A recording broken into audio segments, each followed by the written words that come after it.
జై భీమ్ మిత్రులారా, మరి అనంతపురం నగరపాలక సంస్థలో పందుల పెంపకదారుల కోసం జిల్లా కలెక్టర్ వారు 2.50 ఎకరాల భూమిని మున్సిపల్ కమిషనర్ గారికి అడ్వాన్స్ పొజిషన్ సర్టిఫికేట్ ఇవ్వగా మౌలిక వసతుల పేరుతో అభివృద్ధి చేసినటువంటి తీరు మీ ఎదురుగా ఇప్పుడే చూడబోతున్నారు. అయితే ఇదంతా బీటీ రోడ్డు, బీటీ రోడ్డు మరియు క్లీనింగు మరియు ఫినిషింగ్ సంబంధించి దాదాపు 10,20,000 వరకు బిల్లులు చేసుకొని ఈ వర్క్ చేశామని చెప్పి చెబుతున్నారు. అయితే అధికారులు చూడండి, కనబడుతుంది ఇక్కడ సైట్ క్లీనింగ్ సంబంధించి 2,15,000 రూపాయలు.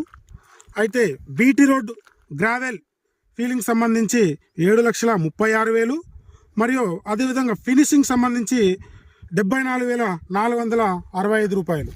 ఇంత డబ్బు వీరు కేటాయించారని చెప్పి మనకి ఎండార్స్మెంట్ ఇచ్చినారు.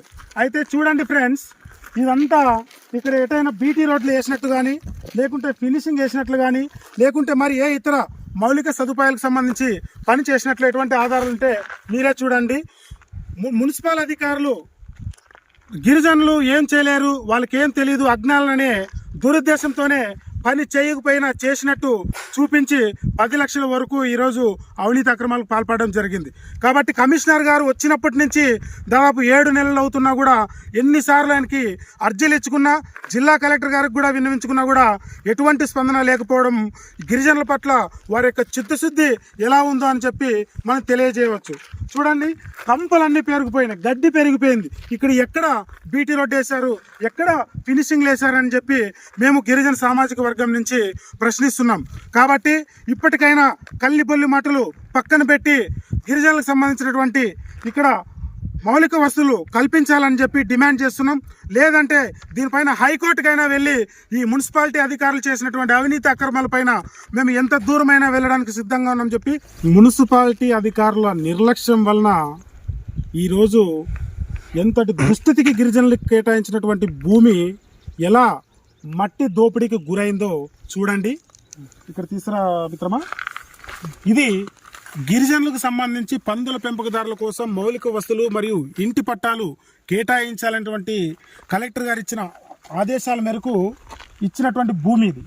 అయితే ఈ భూమిని డెవలప్మెంట్ చేసే అవకాశం ఉత్తర్వులు మున్సిపల్ కమిషనర్ వారికి ఇవ్వడం జరిగింది.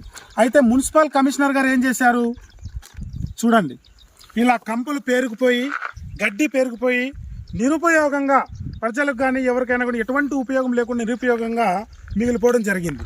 ఈ మున్సిపాలిటీ అధికారులు నిర్లక్ష్యం వల్ల ఈరోజు దాదాపు 20 లక్షలు 30 లక్షలు విలువ చేసే ఎర్రమట్టిని కూడా అక్రమంగా దౌర్జన్యంగా పట్టుపగలే దోపిడీకి గురైన కనీసం స్పందించినటువంటి దుస్థితిలో ఈ మున్సిపాలిటీ యంత్రాంగం ఉందంటే మనం ఎటువంటి దుస్థితిలో ఈ యొక్క జిల్లా యంత్రాంగం ఉందనేది మనం పసిగట్టగలం. కాబట్టి ఇంత మట్టి, ఇన్ని గుంతలు, ఇది గిరిజనులకు సంబంధించినటువంటి భూమి, 2.5 ఎకరాల భూమి విస్తీర్ణం గల భూమిలో మట్టిని దోపిడీకి గురి చేస్తే కనీసం మున్సిపాలిటీ అధికారులు ఇటువైపు చూసినటువంటి దాఖలాలు లేవు. మరి ఇంత దౌర్భాగ్య పరిస్థితిలో మున్సిపాలిటీ అధికారులు ఉన్నారా? పగలే ఇంత దారుణానికి ఓడగట్టి మట్టిని దోపిడీ చేస్తే కనీసం పట్టించుకున్నటువంటి పరిస్థితిలో ఉన్నారంటే గిరిజనుల పట్ల వీలుకున్నటువంటి చిత్తశుద్ధి కానీ, గిరిజనుల పట్ల వీలుకున్నటువంటి వివక్ష కానీ స్పష్టంగా అర్థమవుతుంది.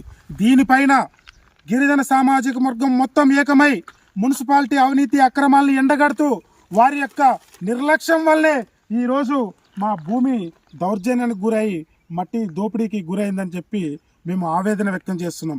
ఇప్పటికైనా జిల్లా కలెక్టర్ గారు కళ్ళు తెరవాలా, మున్సిపల్ కమిషనర్ గారు కళ్ళు తెరవాలా. లేని పక్షంలో కలెక్టరేట్ను ముట్టడి చేసైనా సరే దీనిపైన, ఈ అవినీతి అక్రమాలపైన, ఈ మట్టిని దోపిడీ చేసినటువంటి దొంగలపైన విచారణ చేపట్టి వారిని పట్టుకొని చట్టపరమైన చర్యలు తీసుకునే వరకు వదిలిపెట్టమని చెప్పి మేము డిమాండ్ చేస్తున్నాం, హెచ్చరిస్తున్నాం.